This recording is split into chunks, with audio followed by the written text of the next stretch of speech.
Achieved.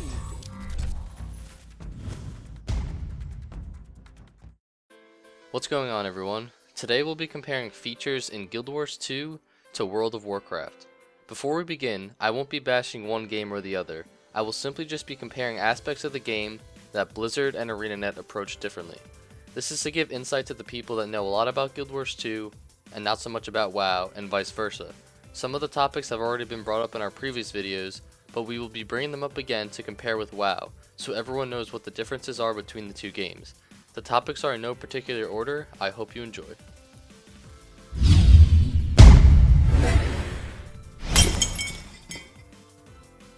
In WoW, you have to buy the box and pay a $15 subscription fee every month. This makes the player feel like they are obligated to play the game. For some, $15 a month is nothing. For others, it's more than they can handle. Many whelps! Now handle it! Either way, I think subscriptions worked for WoW because of its stellar reputation. All you have to do in Guild Wars 2 is buy the box, and that's it. No subscription fees, nothing at all. There's a cash shop in the game where you can buy aesthetics for your character, but that's it. You won't be buying gear that can only be bought with cash or anything that gives an unfair advantage.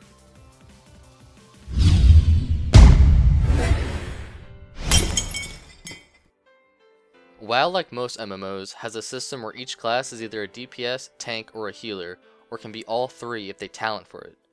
This is a very solid system that has worked for a while, and it makes large raids, which is WoW's biggest focus, possible. Although it is a smooth system, it can become very boring. In Guild Wars 2, every profession can fulfill every role. Although some professions might do jobs better than others, the possibilities are enormous. This makes combat a lot more interesting, because you always have to be on the move, you always have to avoid attacks, and you have to control enemies. ArenaNet said that they kinda have their own trinity, using terms damage, support, and control instead of DPS, tank, and healer.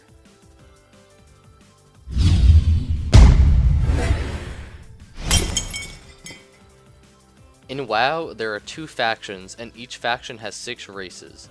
Each of these races are given a certain amount of classes that they can be. There are also 10 classes in the game, each of which have 3 talent trees, which allows for more customization for the player. Guild Wars 2 has 5 races, and each race can play all of the 8 available professions. Instead of going against the opposing faction like WoW has it, Guild Wars 2 is based on fighting other servers. Each profession also has a trait line to further specialize their skills.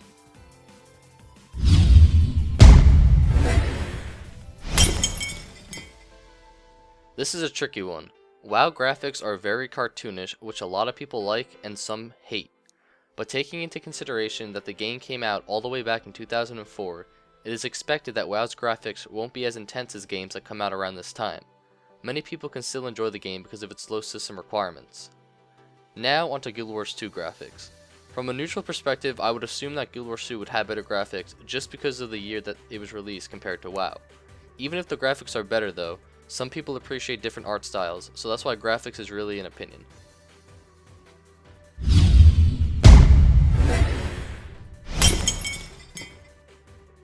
Every WoW class has access to more than a handful of abilities, and they can use all of them whenever they'd like. The action bar in WoW can get a little out of hand, but most players can organize it to their liking, and create binds for the abilities that they want binded. In Guild Wars 2, a profession's first 5 abilities are based on their weapon. The next 5 skills are chosen by the player, depending on the player's profession and race. Although you can only choose 5 skills of your 10, there are a ton to choose from. The action bar is smaller than most are used to, but I think it will be a learning experience for all players to choose the right abilities before a fight.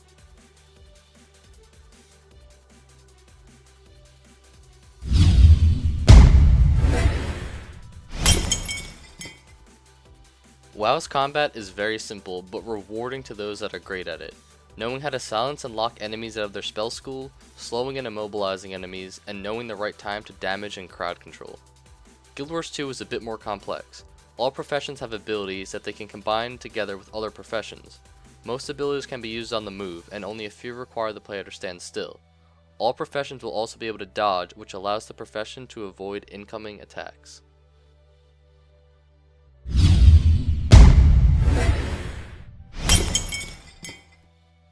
WoW has 11 primary crafting professions, 3 of which are gathering professions. A player can have 2 primary professions and any of the 4 secondary professions in the game. When creating an item in WoW, there is a chance that you get a skill point. Some items will always award a skill point, but once you hit a certain skill level, the percentage of getting a point will drop. In Guild Wars 2, there are 8 crafting disciplines. A player can have only 2 disciplines at a time, but can switch their disciplines whenever they want. When you switch disciplines, your skill points and patterns will be saved. Gathering is known by everyone and doesn't fill up one of the 2 slots. Crafting in Guild Wars 2 uses an experience system, so everything you make will get you closer to the next level.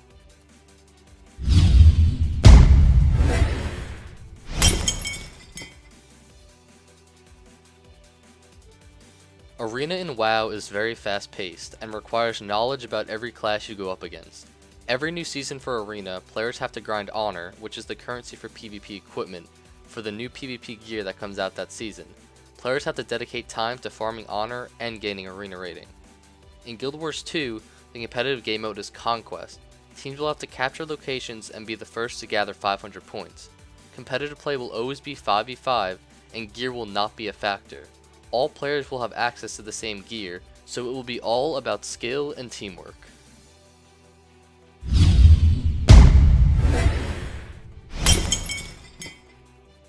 WoW's World PvP can take place anywhere in the world, depending on what type of server you are on.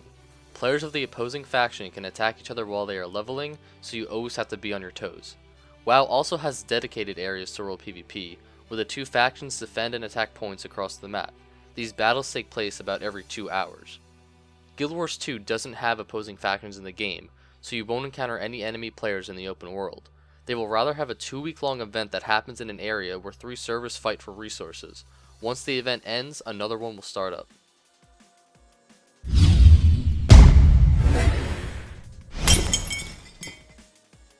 In WoW, the experience cap for each level becomes larger, and towards the 80 to 85 range, each level can take up to several hours. The quests in WoW are very standard, having the player kill a certain amount of creatures and collecting a set amount of items from enemies.